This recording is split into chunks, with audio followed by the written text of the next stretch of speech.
Wings, yes, I can fly around the moon and far beyond the sky.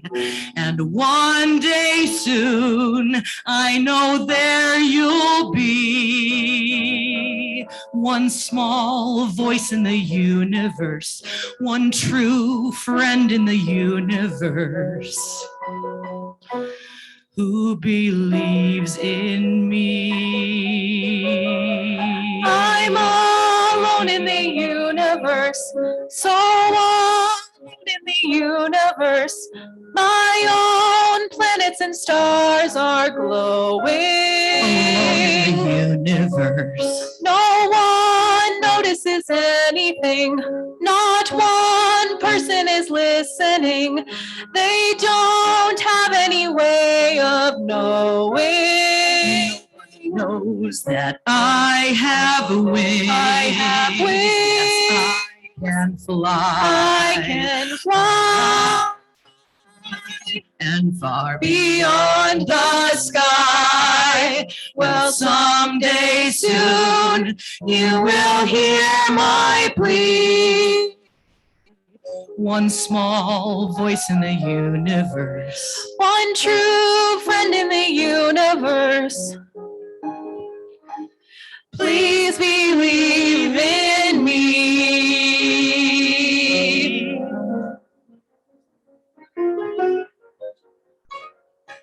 Yes, I have wings. I have wings. I can fly. I can fly. Far beyond the sky. You called my name and you set me free. One small voice in the universe, one true friend in the universe, who believes in me.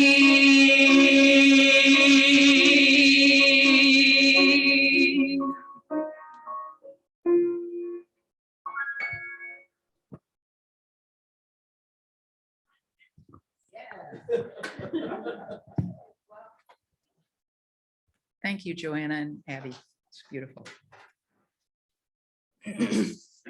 This community of care is created through our work and times together, our commitment to one another. This is our covenant, to walk together in loving fellowship, to share our hopes and values. As we pass these baskets, we thank you for your generous gifts, which support the work of this religious community and Unitarian Universalism in the world at large. As a reflection of our values, we are pleased to participate in the Change for Change program. The coins you placed in the basket today will support the work of nonprofits in and around the Grand Valley. With gratitude, we will now receive today's offerings.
This congregation is a community of ourselves. Its energy and resources are our energy and resources. Its wealth is what we share. As we contribute to its life, we affirm our lives within it.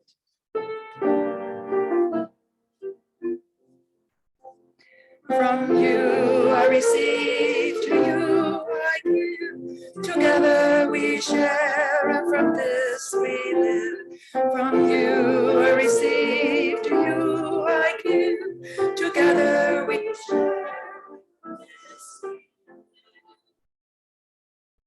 Please stand as you're willing and able for hymn number 298. Wake now my senses.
Let's see, for those of you on Zoom, can you hear me? We were getting a message that the sound wasn't working very well on Zoom, but you can hear me okay? Good. Well, as I was talking with the kids today about Holy Week, and I mentioned this last year also, but a lot can happen in 1 week. Really, it can. And I was thinking about, I kind of really love Holy Week because it helps me remember that. And when I actually, even though I was raised Methodist and, we celebrated Easter, I actually have to admit, I had never heard the term Holy Week or Maundy Thursday until I hit seminary. But what I love about the whole, I guess it's not really a ritual, but the whole reflection on Holy Week for me is that you can feel like you're on top of the world on Sunday. And by Friday, your whole world can have kind of just come crashing down around you. And then yet again, it comes back up and there's always renewal and hope. And spring always comes. And so, as I mentioned to the children this morning, this is Holy Week. And this is the week in that tradition when transformation happens. So let's just think about it for a moment. And if we look at it through the paradigm maybe of power, right? On Sunday, you have one paradigm of power. And a week later, that whole paradigm of what is true power has been shattered. So on Monday, if we look at the life of Jesus, he had one concept of what loyalty and friendship was. And by that Thursday, he was experiencing betrayal. On Friday, you have a deep grief, but then by Sunday, there's hope and wonder again. And if we look at it from the perspectives of our lives, this is a really truly sacred week if we are going to embrace the whole of what it means to be human. Because in this one week, just looking at the story and the life of Jesus, he probably, and the people around him probably experienced almost every human emotion. And the beauty of it is that this story, it doesn't gloss over the pain, but it doesn't stop at the pain either. And it doesn't gloss over the fear or the betrayal or the shame, or perhaps even those inner feelings of guilt and regret that some of his disciples might have had. It embraces all of it and it puts it in a context that allows us to come out on the other side. And I think the problem is that when we're not willing to acknowledge or express what's really inside of us, it can get stuck, it can get buried, and it can become a malignancy. And then it becomes illness or sickness or anger or abuse. And so I know that not all of us here in this room come from a Christian tradition. And so some of the Christian terminology might be a little bit foreign or new to some of you. Some of you maybe were raised in that tradition and it's terminology that you were happy to walk away from. But I think this week it might be helpful to look at what Holy Week represents and how the ritual of acknowledging the whole of the human experience can help us navigate these uncertain times that we find ourselves in over 2,000 years later. And so, as I mentioned to the kids, today is Palm Sunday. And for those of you who know the story, this is the day when Jesus rode into Jerusalem on a donkey with people lining the streets, cheering for him and waving palm branches. There was this expectation that he was going to be their new king. There was this expectation and hope that he was going to be able to fix things and stand up to the Roman Empire on their behalf. And there were all types of projections of what Jesus was going to do for them. And so on this day, there was still that understanding that earthly physical power over was what was needed and was what was wanted. And we imagine that, still have some of that playing out today. We still have, at least I know, I do have a few people in my life or in the world at large that really would like to have power over other people. And what we are seeing and what happens when a few people have power over everybody else, it can really be exhilarating for the person in power. And you can literally invade another country while the rest of the world watches in disbelief, or you can attempt to overthrow a country's democracy with a well-placed misinformation campaign, or decide which people get to have access to medical care. And with the right type of power, you can pass legislation mandating people to do all sorts of things or forbidding all sorts of things.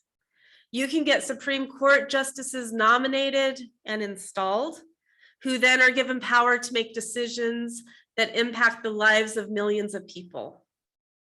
And this is a type of earthly external power over that has been playing out on planet Earth for thousands of years. This is the type of power that was an illusion, and it was transitory 2,000 years ago.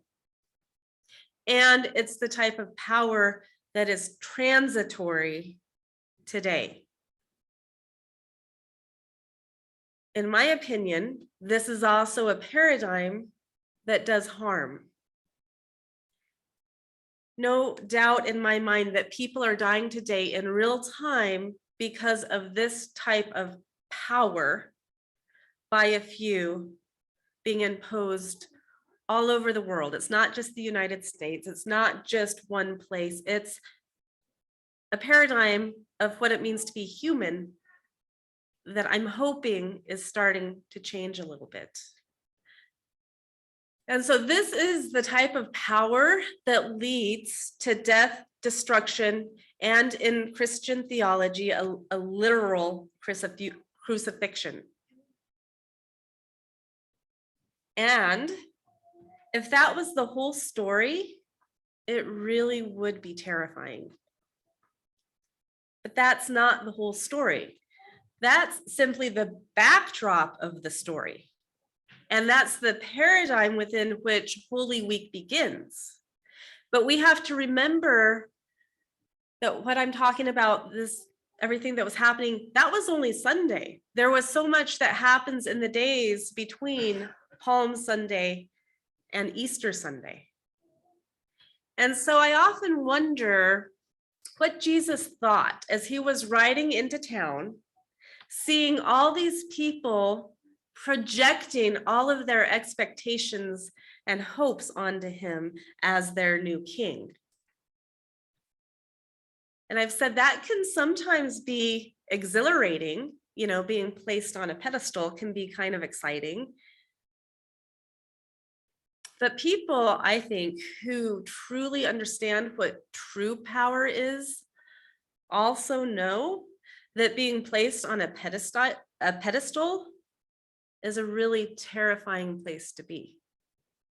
Because they understand that the pedestal is an illusion, and just as quickly as somebody can put you up there, they can knock you off. And so my guess is that Jesus, at least on some level, kind of knew that that pedestal was not where he wanted to be. And so he continued riding through the crowds. Maybe instead of feeling joyful and powerful, my guess is that perhaps he continued on with a sense of resignation combined, I'm sure, with compassion and love, because he understood where true, authentic power comes from. And he already knew, at least in his own heart, my guess is that he knew he was never going to be anybody's king. Because earthly power is an illusion, and it's of our ego. And the story of Easter is actually the power of spirit. And those are two very different things. And so he rides on, and he makes it to Thursday. And like I told the children during Holy Week, this is referred to as Maundy Thursday, the Last Supper. This is when he has one last meal with his disciples and his friends. He ate with them, he drank wine with them, and then out of that sense of loving compassion, because he saw people in a way that most of us don't, out of that loving compassion, he kneeled down and he washed their feet. And so I wonder, what was he thinking as he was doing that? What was he feeling? Did he know what was about to happen? Did he know that 24 hours later, he would no longer be alive? And over the past few years, perhaps we can connect with this feeling, this wonder, this perhaps sense of resignation or dread in a new way. Because in our own lives, and I think these stories and these metaphors and true religion and faith traditions, they're irrelevant unless we can understand them in our own context and in our own lives. And so in our own lives, haven't we all at some point kind of felt like, oh, I feel like a storm's coming. I'm not quite sure what it is or where it's coming from, but there's this sense of calm, but a little bit of trepidation. And so I wonder if that's what he was feeling on Thursday night. Maybe a peacefulness, because there is peace in that calm. Maybe a sense of resignation, perhaps a sense of betrayal. And included within all of that calm was perhaps compassion, understanding, and love. And in that moment, when he was kneeling down, having that dinner and washing his disciples' feet, he also still had a choice. At this point, Jesus could have still turned around and walked away. But he didn't. Instead, he had one last dinner with his friends, knelt down and washed their feet. And as I think about how that plays out in our lives, it was 3 years ago that everything was shutting down, and we were thinking, what is happening? We kind of were in the middle of the storm at this point, but not sure how long the storm was going to last, not sure if we were going to, be knocked over, not really sure about anything. There was a lot of uncertainty. And in that course for us of just a few weeks, we went from life is normal to life is not normal to not knowing what was going to happen. And yet 3 years later, here we are together again. We're changed. Some of us are missing. Some of us are still here, and a number of us are here post 3 years ago and new but not new, but very much part of us. And so when we're going through these things in our own lives, we still have that role model of Jesus kneeling down and washing his disciples' feet, even the feet of the one who he knew was about to betray him, and in fact, already had betrayed him. He also, I wonder on some level, if he knew that even though he had one friend that actively betrayed him, he also had his other disciples that didn't necessarily betray him, but they abandoned him.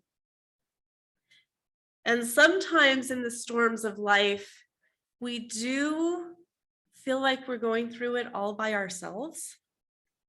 And there are, I think, some points in life where we kind of do have to go through it by ourselves because we're the only ones that can walk the path and walk the road that we're walking. But I also think that even when we feel like we're most alone and abandoned and betrayed, I don't believe that any of us are ever totally alone. We always have, even if it's not the people that are in our inner circle, there are always going to be other people who are going to show up and be in our lives, even if we haven't met them yet. And even if we're interacting with people in a new and different way, I don't think any of us are ever meant to be totally alone forever. And sometimes what happens is that we're going through kind of a dark tunnel and we can't see the light. And that's when we have to hold on to the people around us who can. Because not everybody's going through the tunnel at the same time. And I remember talking to a woman a few years ago, and she was going through a kind of nasty divorce. And she just said, it's so dark.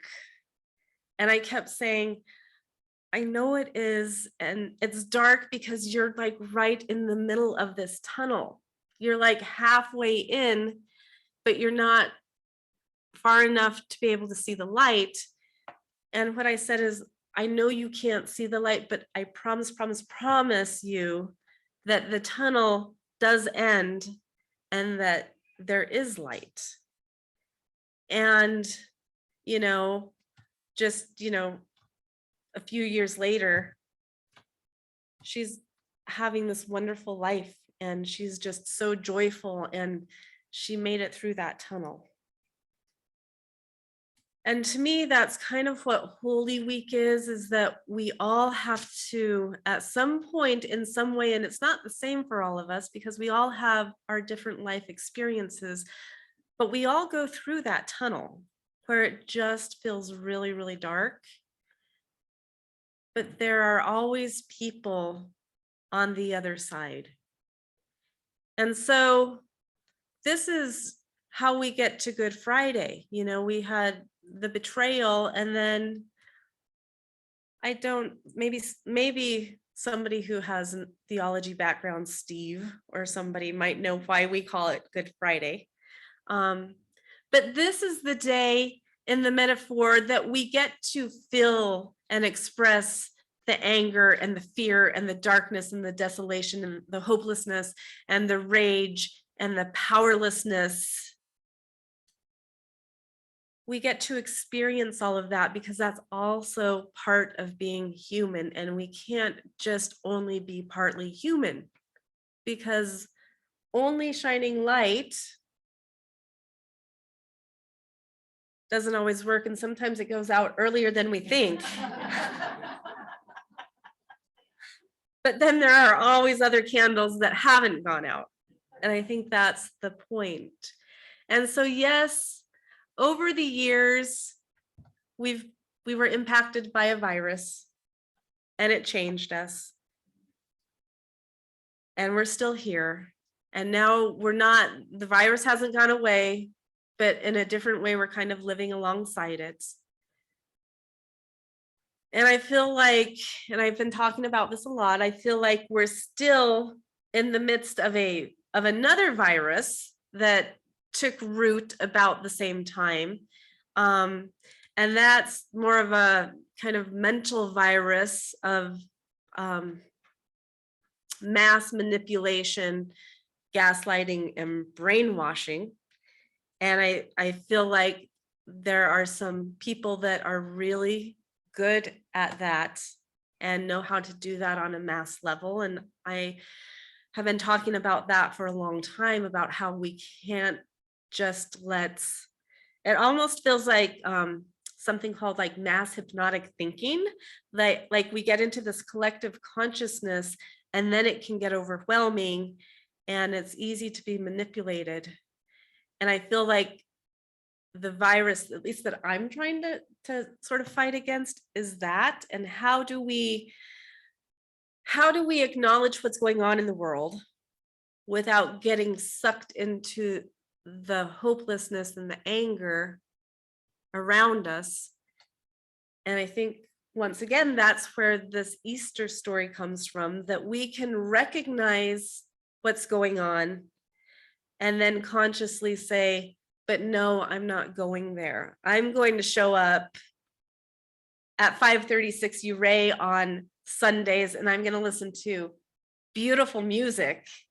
And I'm going to be around people who are actively opening up their hearts and opening up their minds and coming together to say, how are we going to make a difference in this world, in this valley, in this country, with other like-minded and open-hearted people? And that, I think, is where the hope and the transformation comes from. Not that we don't acknowledge what's around with us, not that we just pretend that there isn't something called Holy Week that includes the betrayal and the pain and the fear and all of that, but we don't let the story stop there. We can't let the story stop there. And so that's what I hold on to. That's what I hold on to, is that we're in it. We're in a tunnel and we still have our voices. We still have our power. We still have each other. We still have community. And that, to me, is where the true power comes from. And so I invite us this week, even though not all of us are Christians and not all of us even celebrate or think about Holy Week or Maundy Thursday or Good Friday or even Easter, I invite us to just allow this week to be a little bit sacred, because all of life is sacred, regardless of the calendar, regardless of the liturgical year. But sometimes as time goes around in circles and we come back every year with the seasons and the spring and the rituals, it's okay to go within, to ask yourself, am I in a tunnel right now? If I am in a tunnel, do I believe that there's light at the end of the tunnel? If I don't actually believe or can't see the light at the end of the tunnel, do I at least think that there are other people in my life who might see that light at the end of the tunnel, or who might believe there is light at the end of the tunnel? And if I can't believe it, can I at least hold on to the people who care about me, who are telling me that it's so, and I let them be my light until I can see the light myself?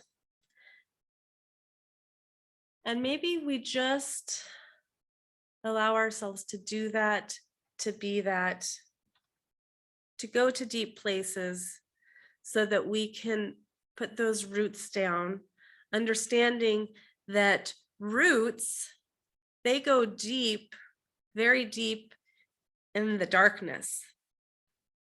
But the deeper the roots are and the deeper into the earth the roots grow, the taller the tree can be. And so it's a both and to me, that's really what this season, this Easter season is. And so I invite us all to just enter into our Holy Week, enter into our sacredness, embrace the spring, embrace the darkness, embrace it all, and remember that we're not here alone, we're here together. And with that, I invite us to sing in your teal hymnal, number 1014, Standing on the Side of Love.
we extinguish this flame, but not the light of truth, the warmth of community, or the fire of commitment. These we carry in our hearts until we are together again.